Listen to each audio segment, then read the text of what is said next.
Save the Semantics, episode 247. It is February 19th, 2024. My name is Myra. This is the podcast where I ramble on for a bit about some shit. Recording this real early in the week. Why?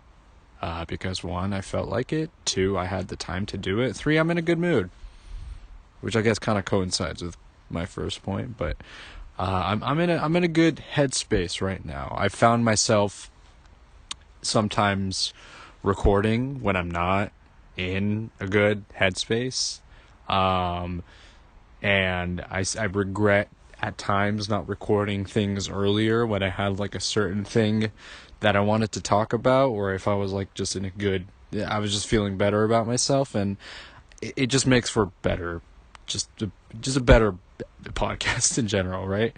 So I'm recording this early in the week because I have some things that I want to talk about, and I'm in the mood to talk about these things, so that kind of helps tie in some things, you know what I mean? What I'm kind of want to do, which is really no deviation from how I would usually do this if I were to record on two separate occasions, I want to do kind of like a pre-recording, which is right now, and then a post-recording of things that happened later this week, mostly in regards to the Direct that was finally announced earlier today. It is a partner showcase, so no first-party titles from Nintendo, but third parties are involved, so there might be some good stuff. I have no idea what to expect. There have been some leaks in regards to like some potential games that might pop up, but for the most part, I have no idea what to really expect. So at this point, I kind of want to delve into my predictions, some speculations that I might have for some games that could be revealed. That could be really nice to be revealed. Obviously, some things are a little out there, and probably not going to happen, but these are my predictions. I'm going to touch very, very briefly, since this did just occur on the NBA All-Star Weekend. I kind of tuned in very slightly. I tuned in for the three-point contest. I tuned in for the dunk contest. I did not watch the NBA All-Star game. There's been a lot of discussion in regards to changing it up, and the decline in quality for the event and just the weekend in general. I really don't have anything to add from my perspective, because I kind of, I agree with a lot of the points that are being made. So I don't know. I don't know what that can be really done. 3-point contest was fun. I guess the dunk contest was a bit of a wash. And the All-Star game was nothing. It was just nothing, right? So I don't know. I don't know what the solution to it would be. But I just don't. I'm not invested. I don't really care as much as I used to back when I was younger. You know what I mean?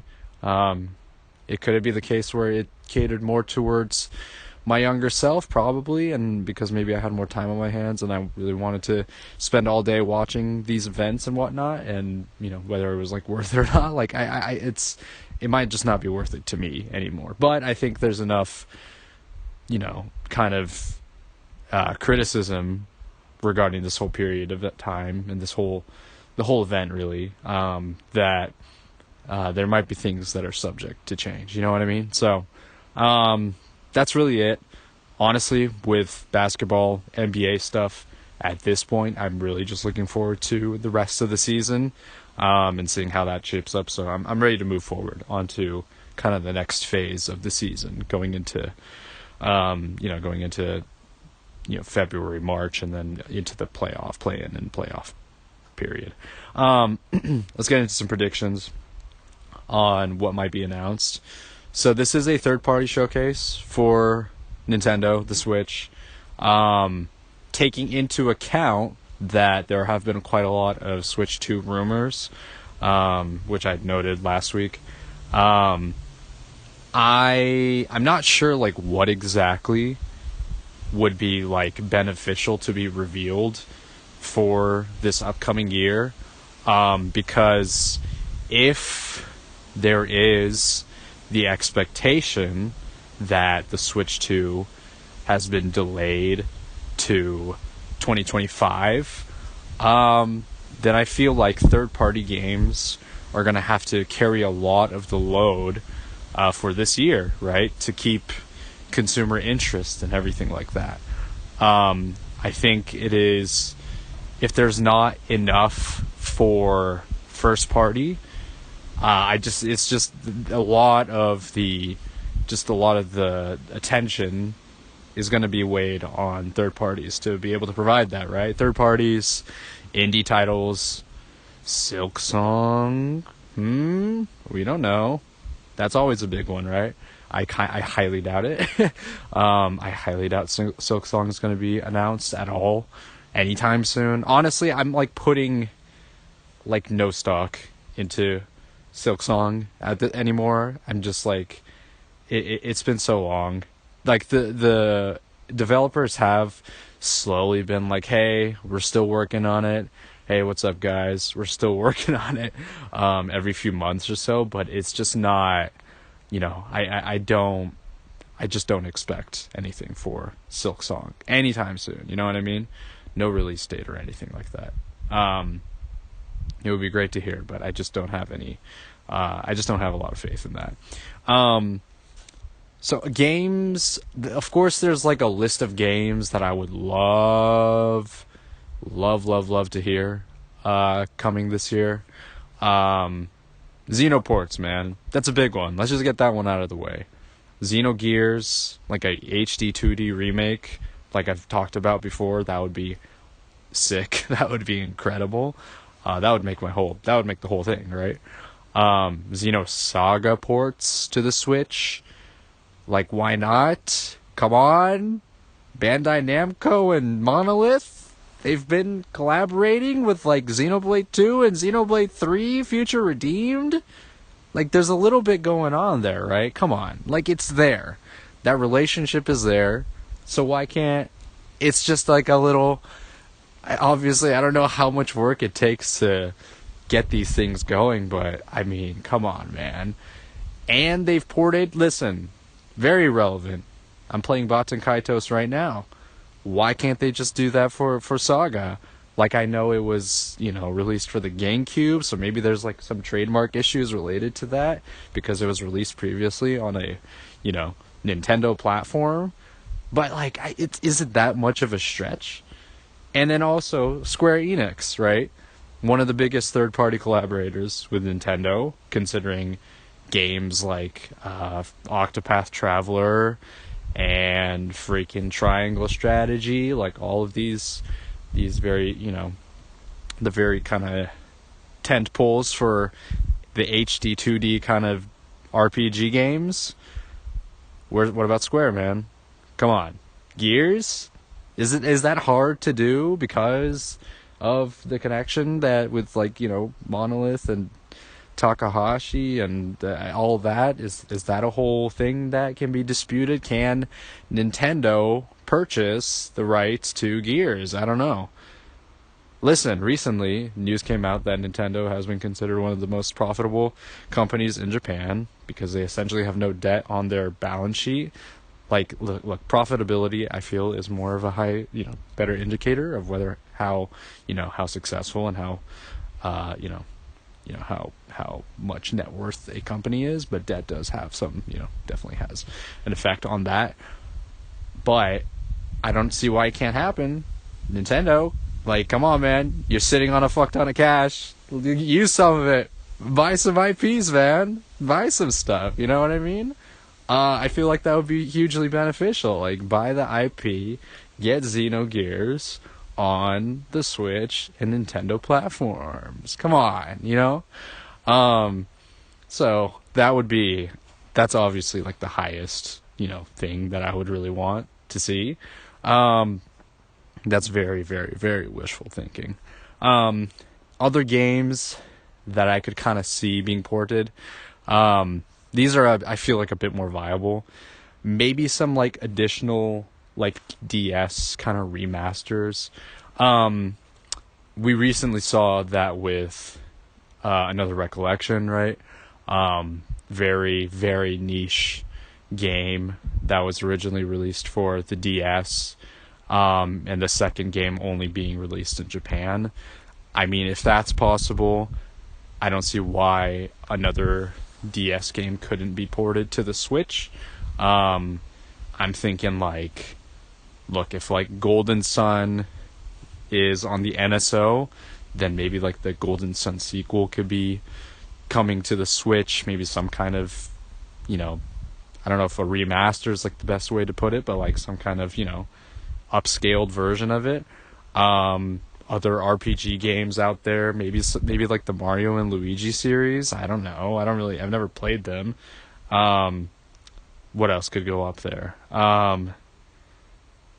DS games. I don't know, man. I feel like there's like an abundance of DS games that could be ported. I think that the recollection games, I think, kind of opened up a door of sorts a little bit. You know what I mean? I don't know how successful the sales are for that game, but I feel like if companies are willing to go into their backlog from like 10 plus years ago and just, see if there's some games that could be viable, that could be reintroduced to the public, I think it might be worthwhile, right?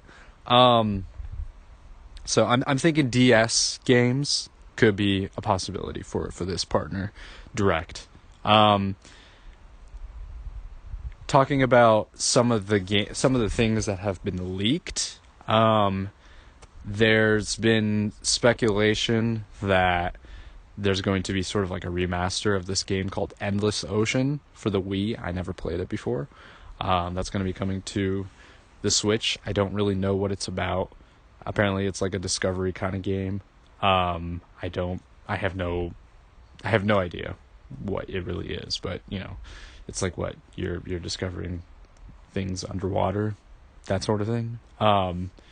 It kind of comes to mind. There was another game, much more popular, that was sort of released to, Steam and a bunch of other platforms that it reminds me of, but the name I can't think of the name right now. So I'm assuming that game is sort of similar in kind of in that exploration kind of nature. You're sort of vibing, kind of. I don't know. I have no idea. But that's been sort of hinted at. Another game that I heard was sort of hinted was, what was it? Something. It was possibly a Game Freak game that they mentioned. They said the Pokemon Company is releasing a game. I don't know why they would release like Pokemon, or why they would announce Pokemon with this partner direct. I feel that would be more suited for the main direct. So a lot of people are saying it's one of Game Freak's other IPs. Some have said Pocket Card Jockey, which is hilarious because I bought that game last year for the 3DS when I found out that the 3DS shop was closing, and that was like the one, that was like the only game, or that was one of the games that you wouldn't be able to play on the 3DS anymore because it was an eShop only game, right? So it would be funny to see this game being ported to the Switch. I know that it was ported to the iOS, like iPhone, I think, like Apple Store games. But it would be funny to see this game being ported to the Switch as well. Would I then buy it on the Switch? I don't know. Do I want to buy two? Do I want to have two versions of Pocket Card Jockey? It's like a funny game to have like two versions for. Because then am I gonna also get the iPhone version of it? I don't know. But it's pretty funny. I talked about this a while back when I bought the game. I was super addicted to it for like a couple of weeks, and then I kind of, took a step back because some other games caught my attention. But it is really fun. It's not super It's not like a super deep game or anything like that, but it is incredibly addictive. Um, I feel buying this on the Switch, if it like somehow does come out, very dangerous for me. Very, very dangerous for me. I love card games. I found this is you're playing solitaire as just, I guess, like a reminder. Um, Very just kind of funny concept, but you're playing solitaire at the same time as you're racing a horse. So how well you play solitaire determines how well your horse races. It's a very strange concept, but it works super well.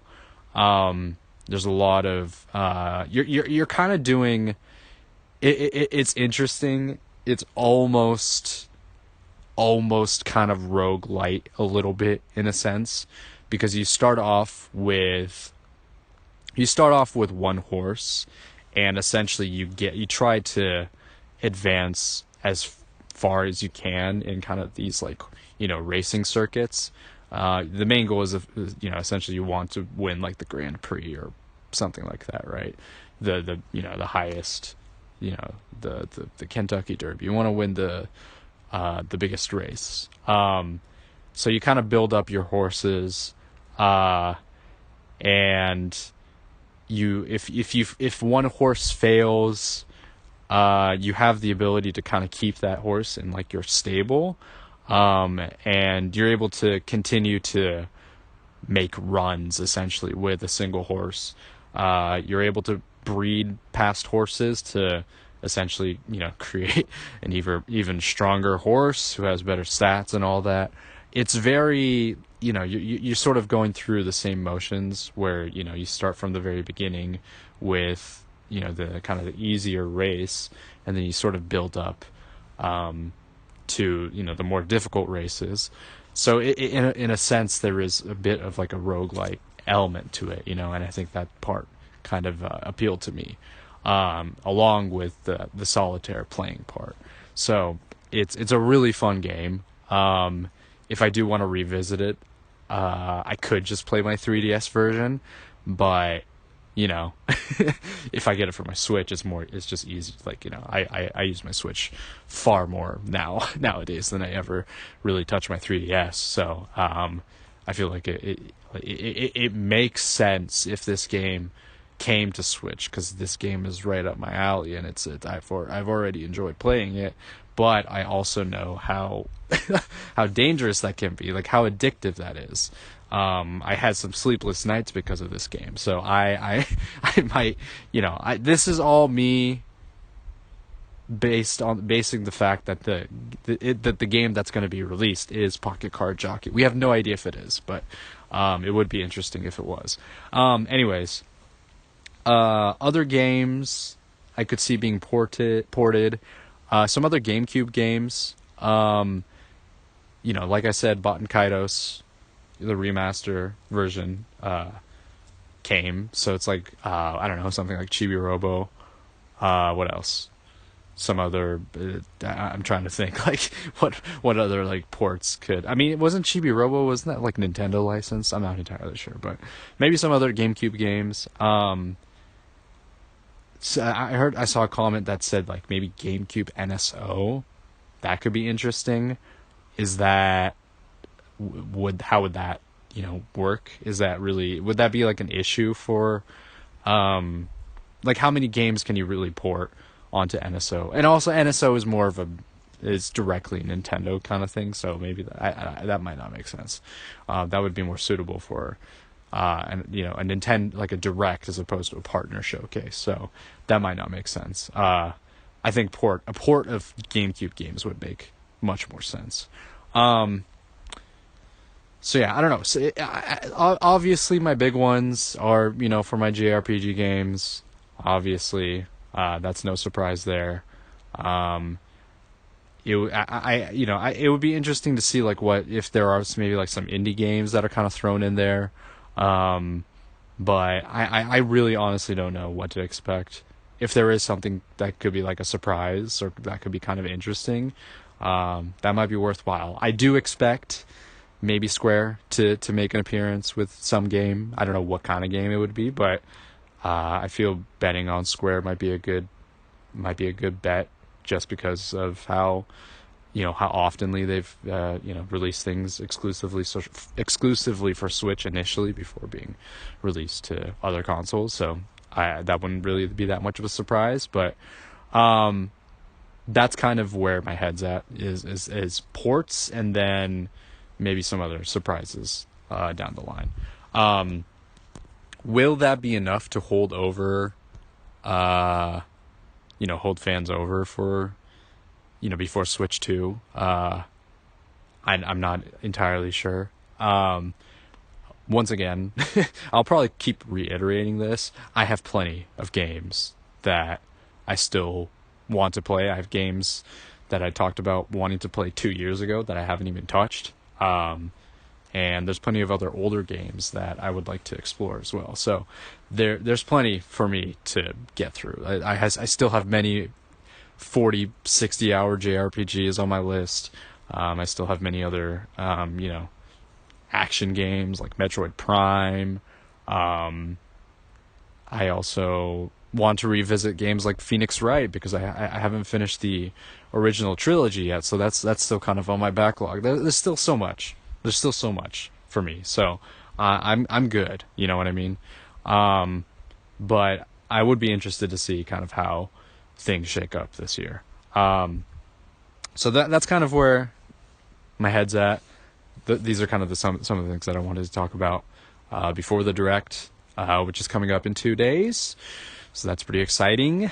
I will be checking that out Thursday. Is it Thursday or Wednesday? The 21st is on Wednesday. So I'm going to be checking that out Wednesday morning, and I will try to talk about it as soon as I can, when my memory is fresh, and then provides my thoughts on the games that were released, and how things are going to look moving forward for the rest of the year. That's going to be it for today. Just wanted to get a quick recording out before the rest of this week continues. So yeah, stay tuned for part 2. All right. It is now February 22nd, 2023, recording this on a Thursday. Recording this real early. Didn't even really wait till the weekend. Mainly because, again, just timing and stuff like that. And I also wanted to delve into some of the things that happened this week. Most notably, the Partner Direct. Nintendo Partner Direct, get into all of that, talk about that earlier on, as it's more fresh in my memory, as opposed to a few days later from now, where I'm a bit more fuzzy on the details. I also it just works for me timing wise. I just wanted to talk about it earlier on. I also have some other things that I want to touch on, somewhat related to gaming and all of that. This week's been alright. Just a quick kind of personal recap. I've just been sort of busy with work and everything. So that's sort of kind of taken up my time. But I feel alright for the most part. I'm a little tired, but not, what is it? Not necessarily super exhausted to the point where I'm like, collapsing and shit like that. No, I'm just tired. But overall, I'm doing okay. I'm doing all right, taking care of business. And I've had I've had some free time to be able to, play some games, which again, I'll get into. But yeah, overall, I think my week's been not too shabby, and looking forward to this weekend and doing some, additional things. Not exactly what. I think obviously I want to rest and recover and all that, but I do also want to just, there are maybe some movies or shows that I want to catch up on or start up again, since it's been a minute, but Yeah, that's kind of up in the air. Oh, catch up on the NBA. The NBA starts back up today or tonight. So there might be some basketball that I could get back into. It's been a little bit, right? A little, post All-Star weekend break, which I think has been much needed, and we'll see how things go moving forward into the rest of the regular season. Um, it is kind of funny.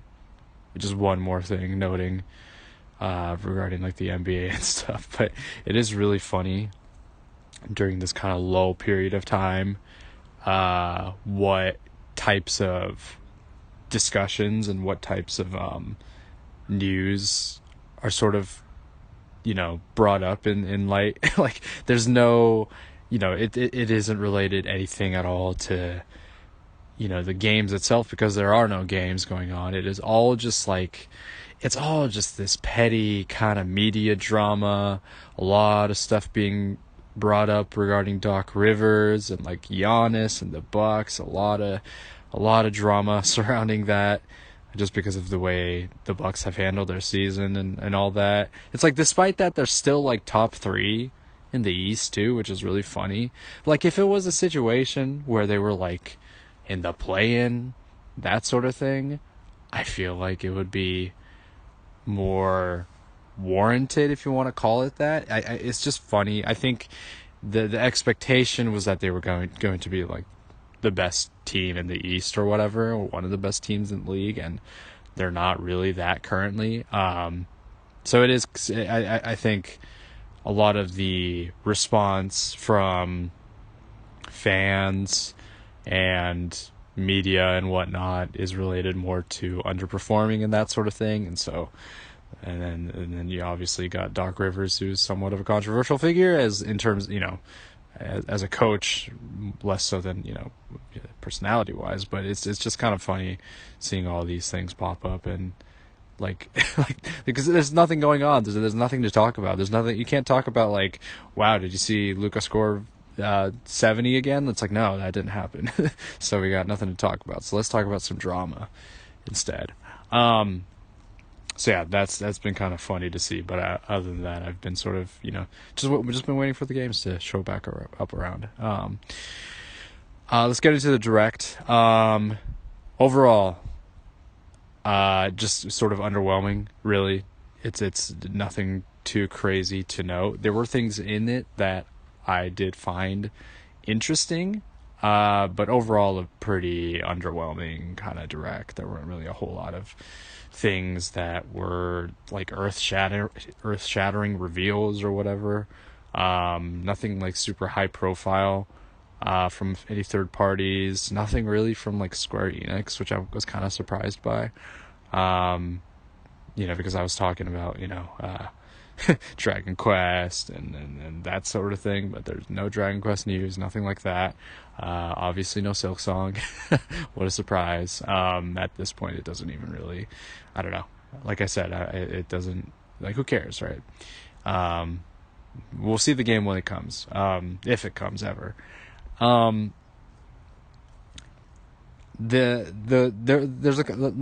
talk about a couple of the games that did catch my attention.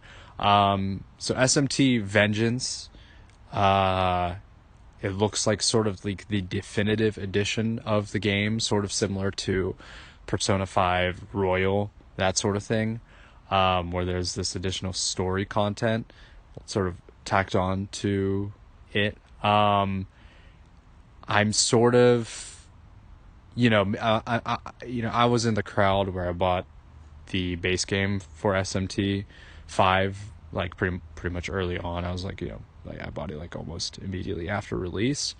So I still haven't done kind of the full, I didn't get the full, experience of it. I didn't really do the quote unquote like true ending or whatever, which I do feel like I want to revisit.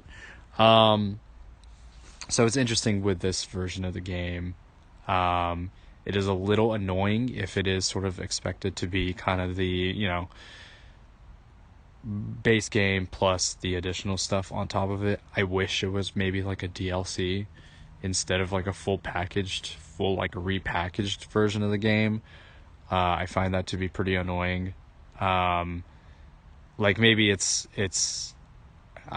don't know how, Persona fans felt when Persona 5 Royal, or I guess Persona 4 Golden were kind of like reskinned, or like, essentially redone, to have the additional content or whatever. I'm curious if they found this sort of tactic by Atlas to be kind of, annoying, considering if they already bought the original game, and it's like, okay, that's cool, so I have to buy the original game plus this extra content for the full price of the game. Like, that's pretty, that's annoying. It's just kind of a frustrating tactic. It would have been cool to see this be sort of like an Apocalypse style of thing, like SMT Apocalypse, where it's essentially a brand new game, but set in the same world. Like, I think that would have been awesome, but I understand that being really, maybe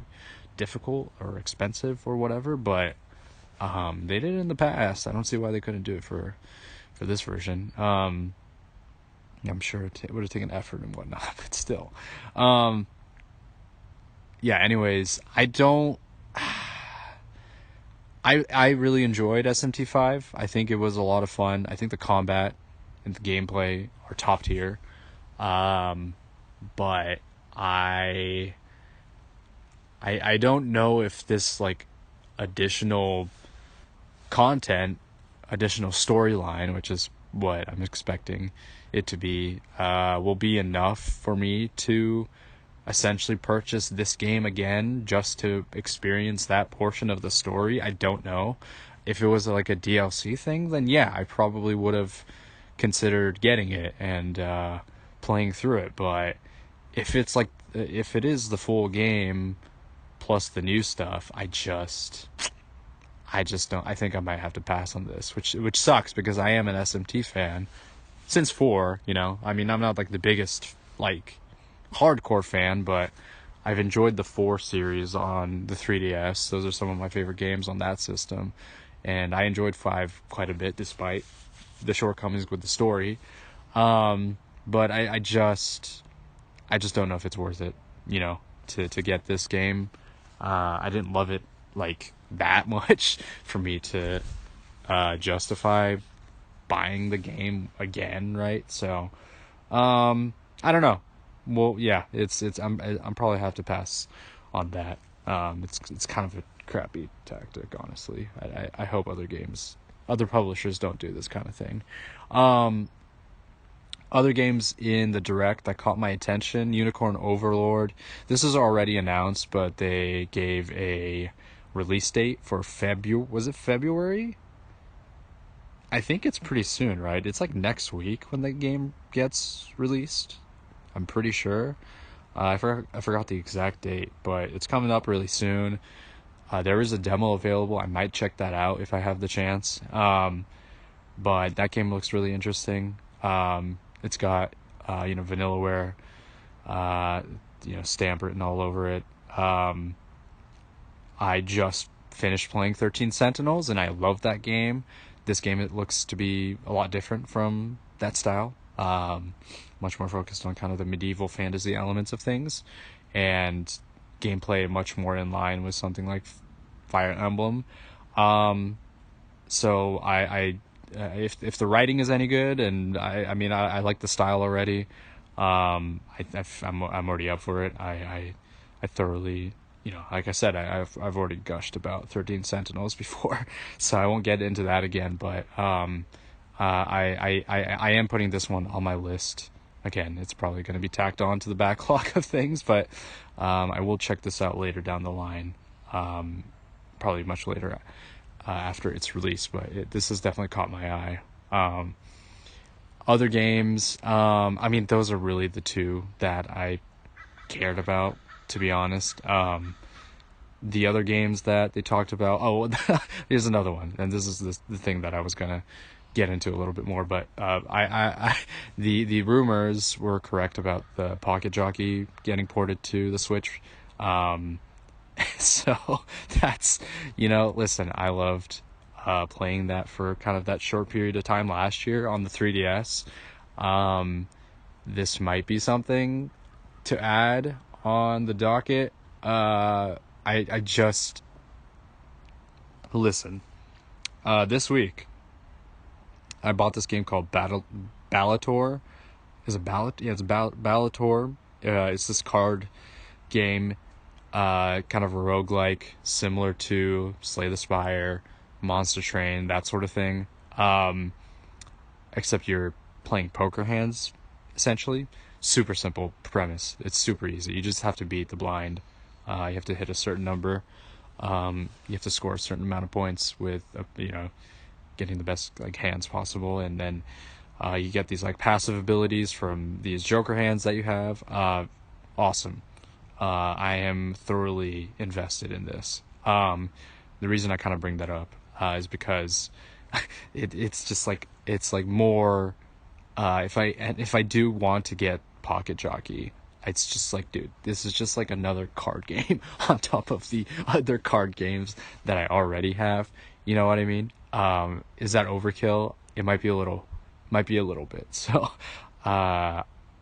it's fun, man. Pocket Jockey is a lot of fun. But I might hold off on that because I sort of found my new addiction with Balatro. It's so fun. It's got this like perfect balance of challenge and it's hooks into me. Like it's so this was like the impulse buy for me. It was the same sort of thing like Slay the Spire. I heard good things. I'm like, screw it, I'm just gonna buy it, and I bought it and I loved it. That's one of my favorite games. This was like probably more of an impulse buy, honestly. Like I just heard about it. I'm like, there's a card like game, Rogue, that you're doing the same runs over and over again, trying to beat the beat the score and get as far as possible. Sign me up, man. It's perfect. It's right there. Apparently this game had a lot of buzz going into this before its release, like this past week. I literally heard about it like 2 days ago, and then I bought it, and then now I'm like hooked, and I can't stop thinking about it, and I just want to play Balatro. Like that's like the only thing that's on my mind right now. Work, screw that, man. I'm just like, I'm trying to get to this card game. Like this shit is addicting, it's wild. Like honestly, I think if I do get older,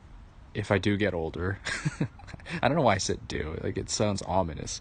When I get older, I'm gonna be the equivalent of like the dad who plays solitaire on his like personal computer or his like work computer. I'm gonna be that guy, except with like my Switch 4 or whatever the fuck we have in the future,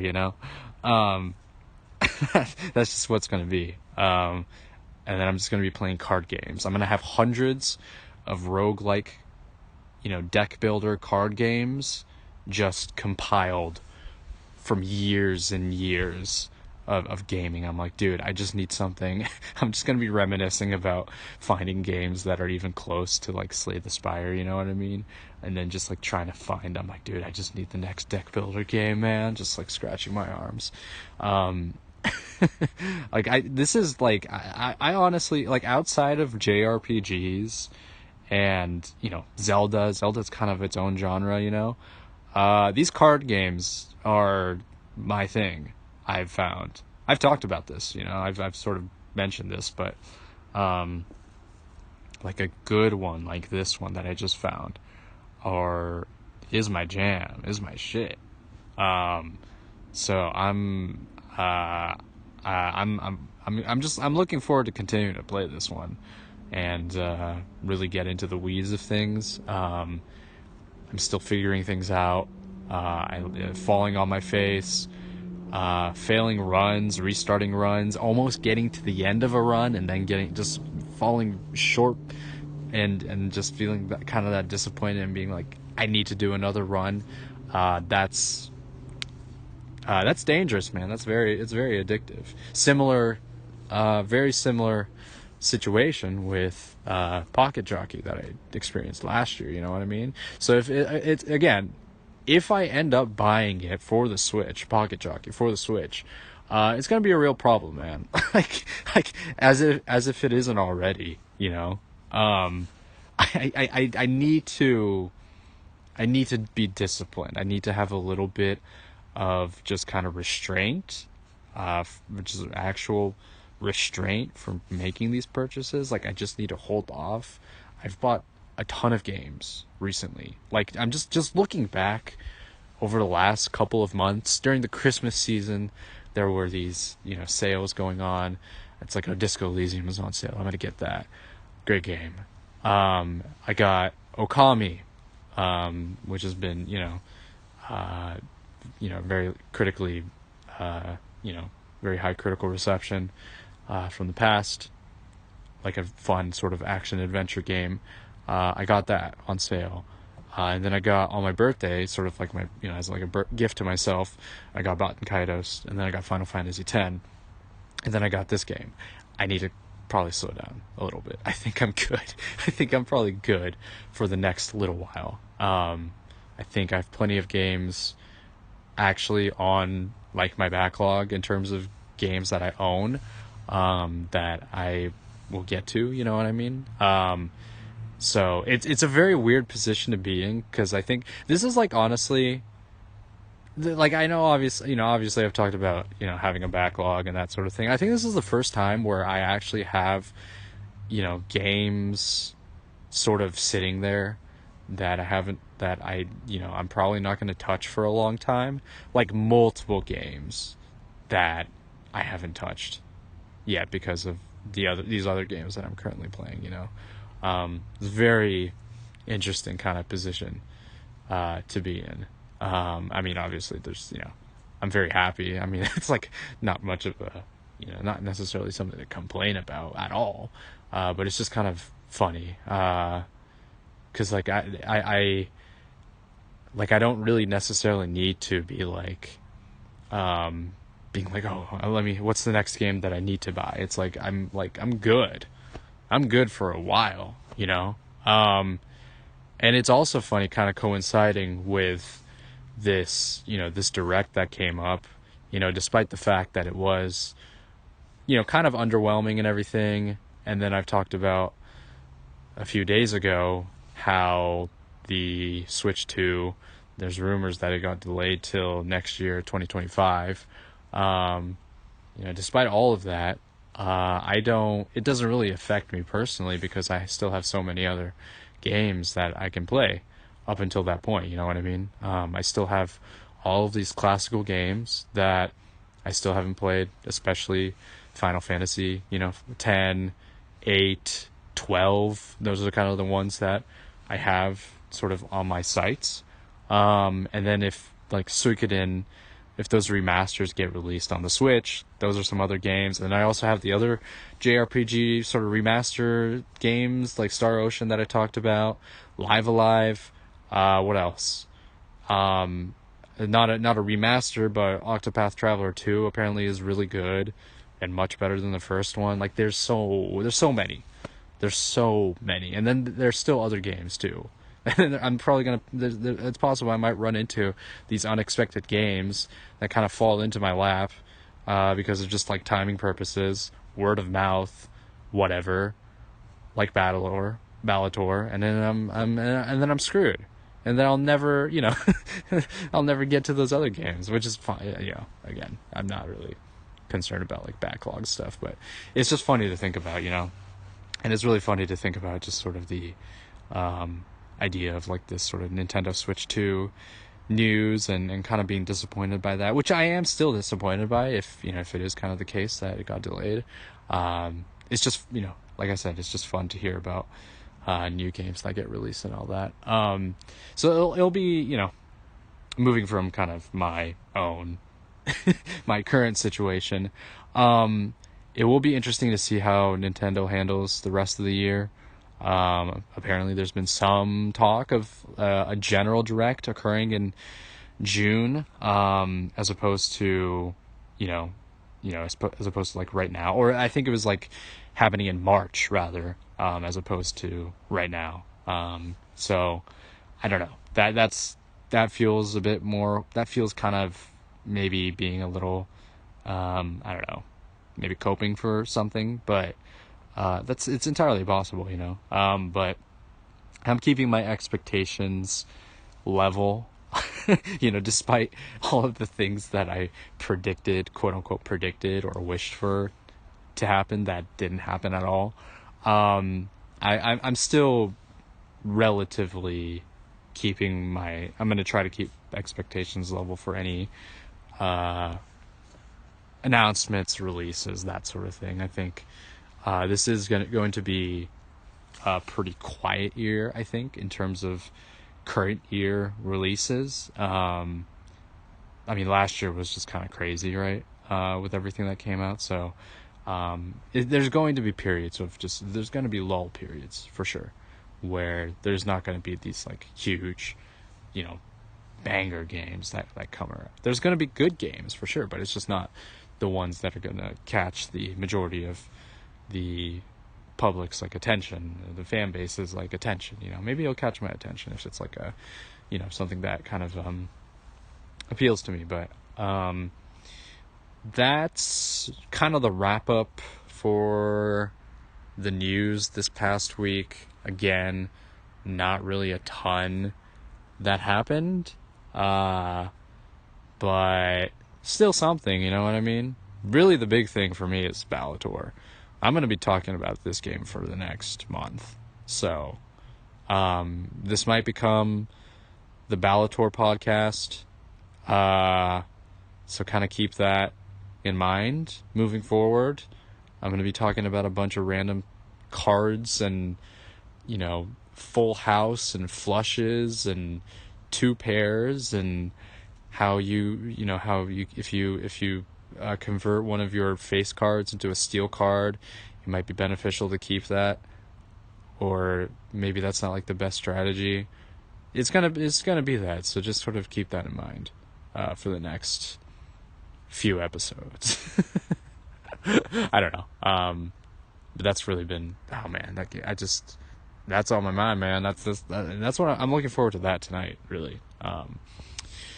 Anyways, that's probably going to do it for this episode. This has been Save the Semantics, signing off.